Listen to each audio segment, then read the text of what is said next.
What if the Hinterkaifeck murders were real? April 1st. On the 1st of April, 1922, the bodies had been there for days before anyone noticed. The footprints in the snow led up to the front door. The footprints in the snow did not lead back down. Inside the bedroom, the family was dead. Andreas Gruber, 63, was on the floor.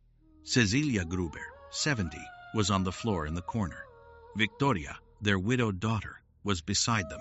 Subscribe for a new story every night at 8 p.m. Mountain Time. Let's get into tonight's case. All 6 had been killed with a mattock, the farm's own tool, a heavy iron head on a wooden handle, the kind used to break up soil. The mattock was found on the kitchen floor, freshly cleaned, the wooden handle still wet. The murder was the largest mass killing in Bavaria in the decade. The farmhouse was 6 kilometers from the village. The only road passed through forest. A man who did not want to be seen could walk the road and not be seen. The family, Andreas Gruber, had owned the Hinterkaifeck farm since his father died in 1895. He had inherited 98 acres of rough pasture and forest. He had worked the land alone with his wife Caezilia for nearly 40 years. They had 2 daughters. The older one, Viktoria, had married a soldier named Gabriel in 1913. Karl had been killed at the Somme in 1917. Viktoria came home with a 2-year-old daughter she named Caezilia after her mother, and a baby boy, Josef, who had never known his father. The younger daughter, Theresia, had married and moved to a neighboring farm a few miles away. On the 31st of March, 1922, Theresia visited the farm, the day before the bodies were found. She noticed that the family had been burning bundles of newspapers in the yard and asked her mother about the newspapers. Caezilia told her not to worry. Caezilia was already 60 years old and had grown tired of worry. Maria Baumgartner, the maid, had arrived at the farm on the 29th of March, 3 days before the murder. She had come from a village 20 miles south. She had worked for the Grubers once before, in the winter of 1918.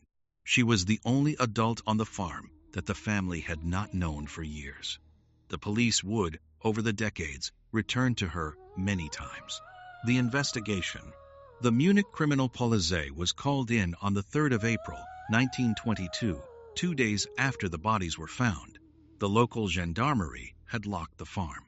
They had not been able to identify the murderer. They were not sure how the murderer had left. The doors were locked from the inside. The windows were shuttered. The only way out of the farmhouse was through the front door, and the front door was barred. The investigators broke the front door down a second time, on the 4th of April, to enter the house a second time and confirm the scene. They found what they had not found on the first visit: a fresh track in the courtyard snow that led away from the house, around the corner of the barn, and out toward the forest. The track was a man's. The boot was large, the size of a man who worked with his hands. The track was not the track of any member of the family. The track was, however, only one track. The snow had not preserved the return trip. The investigators interviewed the village. The village had nothing to say. The village of Waidhofen was 300 people, mostly farmers. None of them had seen a stranger on the road to Hinterkaifeck on the last day of March. None of them had heard anything unusual. The farm was 6 kilometers from the village. The road to the farm passed through forest for the last 2 kilometers. A man who did not want to be seen could walk the road and not be seen. The mattock was a heavy farm tool. It had a wooden handle, 3 feet long, and a double-sided iron head, one side pointed, one side flat. The flat side was the side used to strike. Every member of the family had been struck multiple times on the back of the head. The blows were all from behind. The blows were all delivered by someone who was standing taller than the victim, by someone who knew which side of the head would kill quickly and which side would not. The mattock was found on the kitchen floor. The iron head had been wiped clean. The wooden handle was still wet.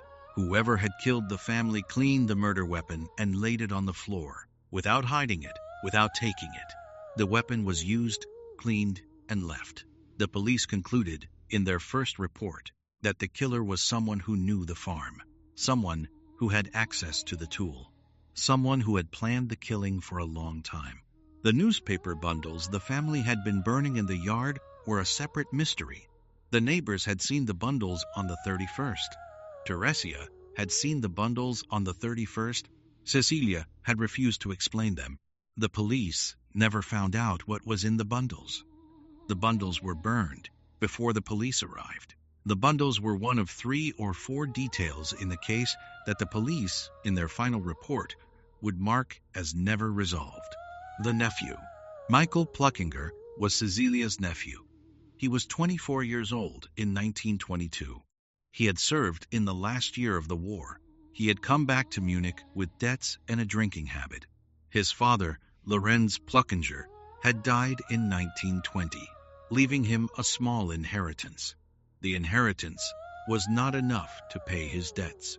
The inheritance was, however, the kind of money that a desperate man might want to add to. Caezilia and Andreas had talked in the months before the murder about whether to leave the farm to Teresia or to Viktoria. Teresia had married and moved away. Viktoria had come back. The couple had, according to village gossip, been leaning toward Viktoria. Michael had been told by a friend in Munich that the inheritance would skip him. Michael had visited the farm on the 19th of March, 12 days before the murder. He had spent the night. He had been seen in the yard by the neighbor. The neighbor remembered him because he had a distinctive limp from a wound he had taken at Verdun. The neighbor also remembered that Michael had, on that visit, asked to borrow a key to the barn. The neighbor had heard the key being made. The police brought Michael in for questioning in April of 1922. They questioned him for 3 days. They could not break his alibi. He had been in Munich on the night of the 31st. He had been in a beer hall on the night of the 31st. The owner of the beer hall remembered him. The owner of the beer hall could not, however, account for every hour of the night. The police closed the case against Michael in 1923. They did not close the case against the unknown. They kept the case open for 85 years. The cold case. The case file was kept in the Bavarian State Archives in Munich. A fresh review was opened in 1951 after a similar double murder in a village outside Augsburg, and closed again in 1952. A second pass was made in 1972 on the 50th anniversary, and closed again the following year. A third came in 1986 when a journalist named Peter Leusch published a book-length reinvestigation that put the case back in the Bavarian press. Leusch's book argued, on the basis of village oral history, that Michael Ploeckinger was the killer. Leusch had interviewed more than 30 elderly residents of Waidhofen. Several of them remembered Michael's visit on the 19th of March. Several of them remembered that Michael had been seen near the farm on the 30th of March, 2 days before the bodies were found. One of them, a man who had been a boy of 9 in 1922, told Leusch that he had seen Michael walking up the path to the farm on the night of the 31st. The Bavarian police reopened the file in 2007, 85 years after the murder. The investigation concluded that Michael Ploeckinger was the most likely suspect. The investigation also concluded that the most likely suspect had died in 1971, 51 years after the murder, in a Munich nursing home, having never confessed, having never been charged. The file was closed in 2007. The farmhouse was demolished in 2007 on the orders of the new owner, who had not been able to find a buyer in 60 years. The Mattock, the last physical piece of evidence, was buried in a gravel pit near the village in 1936. It was never recovered. The anniversary. The Hinterkaifeck farm does not exist anymore. The barn is gone. The yard is gone. The path is gone. The new owner of the property planted the cleared lot as a hayfield in 2008. The hayfield is the only thing a visitor can see. The murder site is under the hay. The village of Waidhofen is smaller than it was in 1922. The post office is gone. The school is gone. The inn where Michael Ploeckinger was said to have spent the night of the 31st is now a private home. The descendants of the Gruber family do not, in general, talk to the press. A great-granddaughter of Andreas, who lives near Augsburg, gave one interview in 2007 in which she said the family had always believed Michael was responsible. She also said the family had never expected to see the case closed. The 1986 Peter Leusch book is still in print in German, under the title Der Fall Hinterkaifeck. The book has been the basis of 4 separate German-language television documentaries. The first was broadcast in 1998. The fourth was broadcast in 2020. None of the documentaries named Michael Ploeckinger as the killer.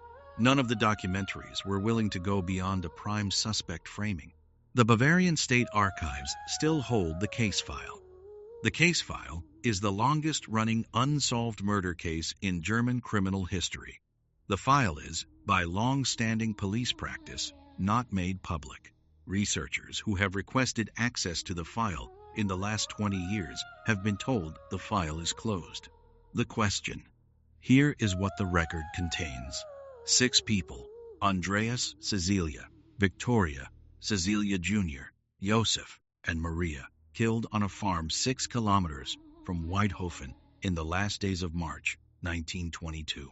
A single weapon, a mattock, the farm's own tool, cleaned and laid on the kitchen floor. A locked farmhouse. A neighbor's first visit report of a single set of tracks leading away. A nephew, Michael Ploeckinger, 24, with a motive, with a key, with an alibi he could not break, but could not fully account for. A 1986 reinvestigation. A 2007 closing of the file. A farmhouse demolished. A mattock buried in a gravel pit. 1 book, 1 television documentary series, and a Bavarian State Archives file that is, after 104 years, still open in name and closed in fact. Here is what the record does not contain: a confession, a second murderer, a motive that the Bavarian police were willing to put on paper, a photograph of Michael Ploeckinger in the snow, a piece of the mattock, a piece of any of the bodies. A clear answer to the question of who killed a family of 6 in their own farmhouse and then walked out into the snow and was not seen again. If you got to the end, you are exactly the kind of person this channel is made for. Subscribe for a new story every night at 8 p.m. Never miss a case. What if the Hinterkaifeck murders were real? What if a nephew with a key and a motive and a limp and a beer hall alibi walked the 2-kilometer forest path on the night of the 31st of March, 1922? Opened the door with a key he had asked to have made, killed 6 people with the farm's own mattock, cleaned the mattock, locked the door, walked out into the snow, and was never seen again in a village of 300 people? And what if the case will not be closed? Because the case cannot be closed. Because the mattock is in a gravel pit, and the farmhouse is a hayfield, and the file is in Munich, and the man who had the key died in a nursing home in 1971, having never spoken, and the only record of the night is in the snow that fell the next morning, and the snow melted, and there is no record anymore.